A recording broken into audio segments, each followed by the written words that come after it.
Thanks for making a date. Welcome back. Now, inflation rate for July 2018 has declined to 9.6% compared with the rate of 10% recorded in the month of June. The reduction can be attributed to the results recorded for the non-food subgroup, which declined from 11.2% to 10.7% in July. Government statistician Ban Wadie, who disclosed this a while ago, has been explaining the details. We missed it because we met, you are aware we met the media last week. We also met stakeholders. We also met some experts and consultants. And various suggestions have come on board that we have to look at before we come up with the final figures. And all this is to help. The downward trend is due to the fact that for the non-food group, the inflation fell by about 0.5 percentage points, from a figure of 11.2 to 11.7%. Sorry, to a figure of 10.7%. And this actually is responsible for the fall in the inflation that we are observing. For all the non-food groups, or for most of the non-food groups, the inflation rate, the subgroups, the inflation rate declined for almost all the non-food subgroups for July 2018. And the main cause was base drift effect. So that is accounting for the decline in inflation that we are observing for July 2018. Food went up marginally from 7.3 to 7.4%. And that didn't have much effect on the trend that we are observing. That is because the weight for food is smaller than the weight for non-food, so that the changes in the non-food had a bigger effect on the inflation rate than for food. And in a related development, the Ghana Statistical Service says it missed the target date for the release of newly rebased figures for inflation. According to Ban Wadie, stakeholders have made several inputs into the methodology, and some of the figures need to be confirmed and incorporated. We missed it because we met, you are aware we met the media last week. We also met stakeholders. We also met some experts and consultants. And various suggestions have come on board that we have to look at before we come up with the final figures. And all this is to help improve the quality of the information that we intend to release. So because of quality, we think we must hold on and look at the figures, we look at the methods, we look at the procedures, and then come out with the best that we can for the nation. Does it mean they are not satisfied? Those stakeholders are not satisfied with it? No. They are satisfied. In fact, they commend us at the rate at which we have worked, but there is always the possibility of improving, and that is what we are taking on board. Okay. So what will change? What are some of the likely changes that we'll have in this after all the inputs have been made and you come out with the figures? See, one, we mentioned that the base year will change. We intend to change the base year from 2012 to 2017. Then two, the basket of goods that we currently using is likely to change because we want to use a more current basket than what we had in 2012. Then if the basket changes, it's possible that the weights will change. And then for our own processes going forward, we intend to, one, have a code book for the price data collection. We also want to increase the market outlets. We also want to increase the number of markets that we are collecting information from in the country. So these are some of the changes. Others will be announced when we release the figures. So now that there are these inputs, I mean, when are we likely to see you finishing with all this? Yeah, let's work to see the end of the month. Then we'll come up with a definitive date for the release of the rebased figures. Let's now turn attention to tourism, and government has awarded the contract for the construction of the main infrastructure for the Marine Drive project to the tune of $2.8 million to to 2 Ghanaian companies. CEO of the Ghana Tourism Authority, Akwesi Agyeman, disclosed this to Odile Ntiamwa in an interview. He notes the Arts Center and all other government agent facilities within the location will be relocated for construction works to begin. I want to find out the latest on the Marine Drive. Exactly what is that project, for example, was supposed to be a game changer when it comes to employment in the tourism sector. What is the latest? Okay. The bulk of what the ministry is supposed to do when it comes to Marine Drive is the infrastructural development. And so the 2 anchor developers that have been engaged, both Ghanaians, and so the local content is very strong. Both Ghanaians are supposed to do the infrastructure. One is to also build up office complex, because if you go to the Marine Drive enclave, you have a lot of government agencies, PWD, Beds and Beds, all of them there. They have to be moved. Then you have the issue of the arts center people who also have to be moved. Have they been giving eviction notices, and what kind of arrangements are you looking at? No. So I think for the most part, almost all the stakeholder engagements have been done. For example, it's not just eviction notices. The ones that needed to be evicted, most of the vegetable growers and there were fishermen, there were a few other coconut sellers and all those things have been evicted. They also occupy some chunk of the land. But government cannot evict itself from its own land. And so when it comes to the issue of government agencies and departments, it's more of relocating them.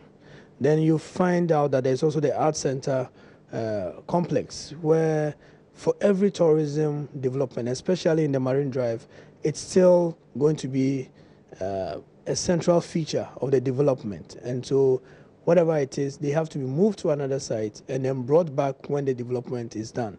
And so for Art Center, there's a project coordinating unit, which sits at the ATIC, the Accra Tourist Information Center. The ministry did an MOU with the Art Center people. They've all agreed. There's a site that recently was prepared for that, and so at Kaukudi. And so they are going to move to Kaukudi. Companies have you shortlisted to do what? And when is this likely to start? Yes, we know that you have backroom stuff to do, majority of which you say have been done already. It's not shortlist. There are contracts that have been awarded to 2 indigenous Ghanaian firms. One is called Atachi and one is called Freedog. They are the 2 anchor tenants. Atachi is doing the infrastructural works, and so if you go to site now, and I think go to site, you see the work. There are about 30 trucks over there. Land is being cleared. Meanwhile, CEO of the Ghana Tourism Authority has condemned the fact that about 70% of hotels in the country do not make use of computers. This, he says, undermines the authority's efforts at mobilizing resources through the tourism levy. So what we've done in the interim is look at the low-hanging fruits. So the call center was part of the digital plan. The website was part of the digital plan. We've done those. We're currently at a stage where there have been revisions. We just had a meeting on it. And by the end of the month, we'll have a revised roadmap on how we engage. Now, the new plan is that there are some, when we did a survey across the country, and we went and interviewed about 1,462 establishments, which is like 50% of the accommodation facilities we have. And the feedback and what we saw was that almost 70% of them were very manual. And so you go to a budget hotel and probably there's no computer. Everything is, you come in, you tear a receipt, you go to the room. And so to get them to plug in, what are you plugging into? So what we've done is to phase out the project. Look at the ones who already have the gadgets that you can plug in. When that is more the upmarket, 3-star, 4-star, 5-star. And they are all agreeable to that kind of data sharing. Once we plug in, because they already share their data with platforms like the booking engines and all that. So once we plug them in, for the those who don't have, the question is, do we have the resources to buy them the gadgets? And so that's where we're talking. But I think we will get there very soon. But President of the Ghana Hotels Association, Dr. Edward Akanyamike Jr., said even though some category of hotels are not making use of ICT, that should not affect the collection of the tourism levy. Last 2 years, somebody conducted a survey and found out that about 75% of hotels in Accra didn't have websites. Okay, and of course, if a hotel doesn't have a website, the obvious assumption is that they may not even be interested in the ICT in general. Okay. But then we also conducted our own survey last year in Greater Accra again, and we found out similar results that indeed majority of our hotels. But let me put it in perspective. We have various categories of hotels: budget, guest house, 1-star, 2-star, up to 5-star. Now, this particular finding relates more to the budget 1-star, up to say some 2-star hotels. Most of the 3 to 5-star hotels have these gadgets or facilities and have websites as well. So the challenge is with the downstream hotels. Do you? They form the majority of the hotels. You know, about 65% of hotels in Ghana are in that category of budget 1 to 2-star. So yes, I agree with him on that. Yeah. Now, how is this affecting the collection of the tourism levy? For now, it is not, because for now the collection of the levy is done manually. You issue receipts for clients who come to your facility, and then at the end of the month you go and pay, or you go and pay it to any of the 3 banks. What I mean is this not affecting the truthful state of the tourism levy collection? Well, unless you want me to doubt the integrity of the hoteliers, and I have no reason to doubt their integrity on that. We are supposed to charge 1% on inflows, and that's exactly what they do. And the system that has been put in place, that's what we are using. So I don't think you want to blame a hotelier for the lapses in the system if they have not been provided with a better, quote-unquote, a better channel of paying that 1% tourism levy. So we are just using the system that is available, which is a manual issuing of receipts. And at the end of the period, we pay it through the banks that have been put in place to receive payments here. Let's turn away from tourism now. And Managing Director of the Intercity STC, Nana Kumia, has revealed that the corporation is currently strategizing to repossess its market share lost to competitors in the lead up to its rebranding exercise. Speaking to Joy Business at the signing of an MOU with GN Logistics, Nana Kumia stated that Intercity STC is prioritizing closer ties with the private sector to improve efficiency. We had lost a lot of market share over a long period, so the problem now is getting some of that market share back.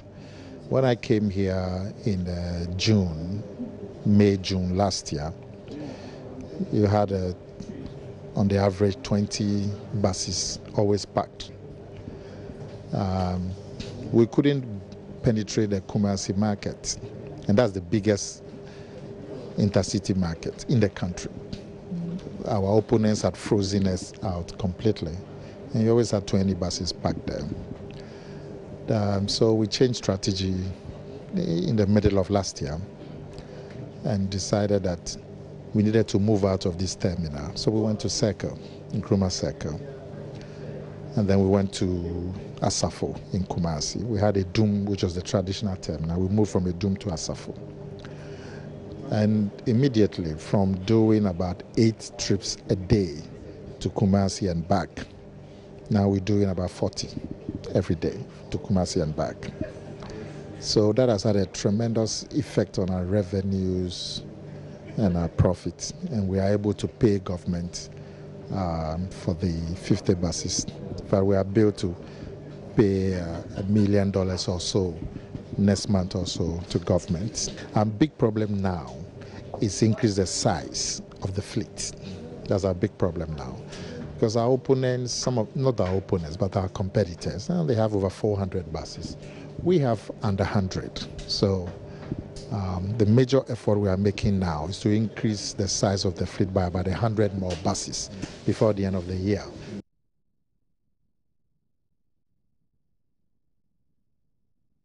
Meanwhile, Nana Kumia says the agreement will, in the next 4 years, see GN Logistics take up the parcel delivery services of Intercity STC, which will lead to increased revenue from 100,000 Ghana cedis to 300,000 cedis per month. We had about 12 companies that responded, asking to partner us in running the parcel business, and GN Logistics was one of them.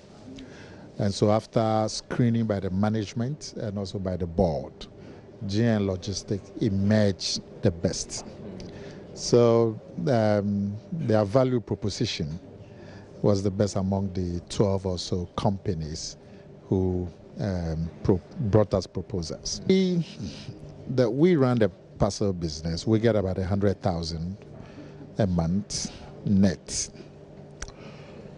With GN coming on board, we estimate to get about 300,000 cedis a month. So directly, we get a tripling of our revenues from parcels, which is very good. Also, we get a lot of retooling. The equipment that we use for the parcel business is quite old. We're going to have new equipment, digital tracking systems, and so on, insurance provisions, and so on, that would assure the customer that they're getting very good service in terms of delivering their valued parcels. Also, cost, because we'll be carrying the parcels on our buses. So GN may not have to do a lot of heavy investments in trucks. Now, with team members from 3 African countries, Growth Factor is leveraging on its diversity to design an innovative solution that will provide working capital to suppliers in the agricultural value chain.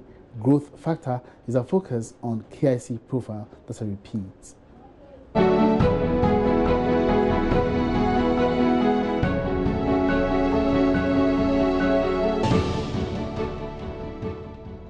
Congratulations. Thank you. You made it to the second round. Diversity, they say, brings strength. And this is evident in how far Team Growth Factor has come in the Cosmos Innovation Center Agritech Challenge. With members from Nigeria, South Africa and Ghana, the group has embraced its diversity, making it a force to reckon with. We came down to Ghana for a particular program, a training program, and that was how we met. We've worked on several projects together, separately. Myself and Tsumi and MD were working on projects together one time, and Tyron joined us. We decided we're going to go as a team into the KIC program. Networking, social media. The group is providing working capital to suppliers in the agricultural sector. If you supply goods to a client, that pays you longer than, say, in 30 days, and you need your payment faster so you can buy more supply, maybe pay your salaries before the month is up. We take that invoice, we give you your payments now, so you can go take that money to go do any other thing you want to do. So by using this method to assist them, we are able to give them quick access to collateral, free working capital. One thing we kept hearing was finance is a problem, finance is a problem. But we also know that from doing our previous research, we also found out that people don't easily invest in agriculture. One, because it's unpredictable. So you can invest, there are plenty of factors affecting it, the weather, and also would it give the returns that you expect at the end of the day. So we had to look into it and check at which aspects could we help someone in the agricultural space and say, okay, where would it be safe to say your returns will come back? And that's what led to us solving the problem. And this is hard work, creating a prototype and making it ready before the final pitch. We have a couple of suppliers, Greek suppliers that we're looking at onboarding between now and the end of next week.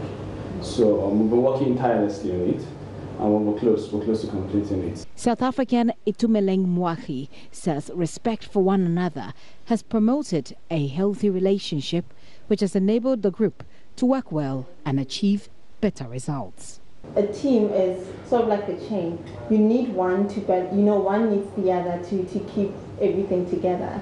So whether your teammate is 50 years older than you, or your leader is 50 years older than you or younger than you, you still give them the same respect because they still hold the same throne, you know. So you do not belittle or underestimate your leader, and you respect your teammates, you know, because each one needs the other. So nobody's better than the other.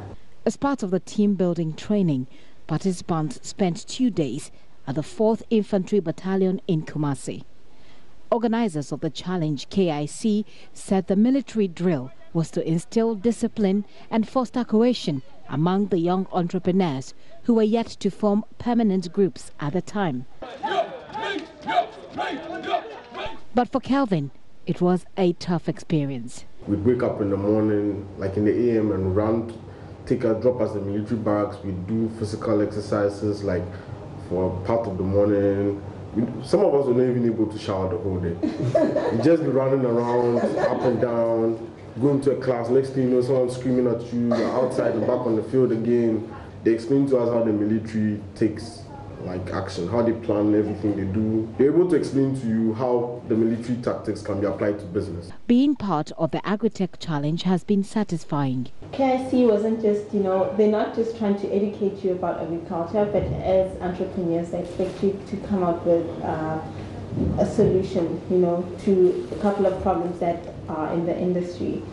So for us, it was the journey has been great. In terms of the exposure that we've received to be on the ground, experience things for ourselves, not just create a business from sitting in a room somewhere. We are actually able to engage with real problems on the ground. It's been a really great opportunity for us.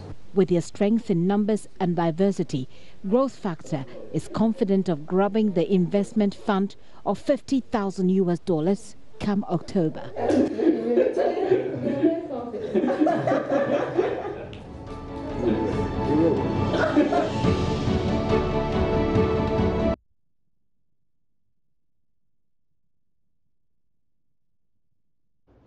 All right, so it's a Wednesday, and definitely we'll be bringing to you the Joy Business Van later tonight on Business Live. Let's have a teaser of what to expect. Popularly known as the Star of Africa, the name Safa Kantanka has indeed made a mark in the business world. Starting in the early 1980s, the founder of the firm, Apostle Safa Kantanka, wowed to the nation with a series of inventions, with the most popular being the television set that responds to gestures of the hands.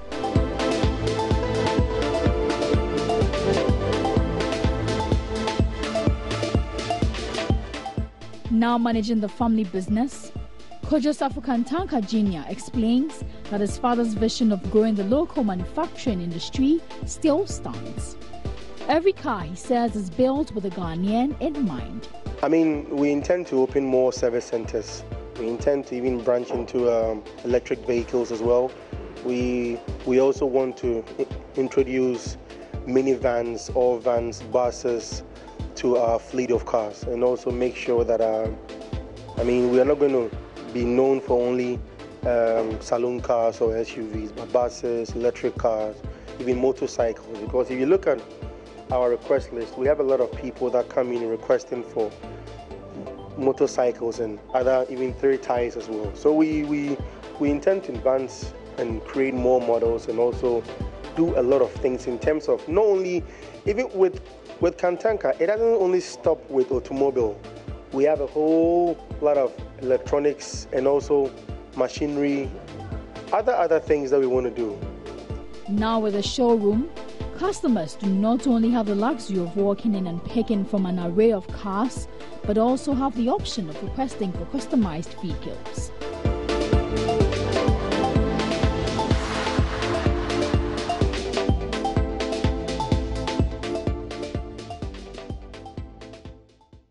Catch the full story at 5 p.m. on Business Live. And on that note, to wrap up Marketplace for today, my name is Emmanuel Abuaji. Have a good afternoon.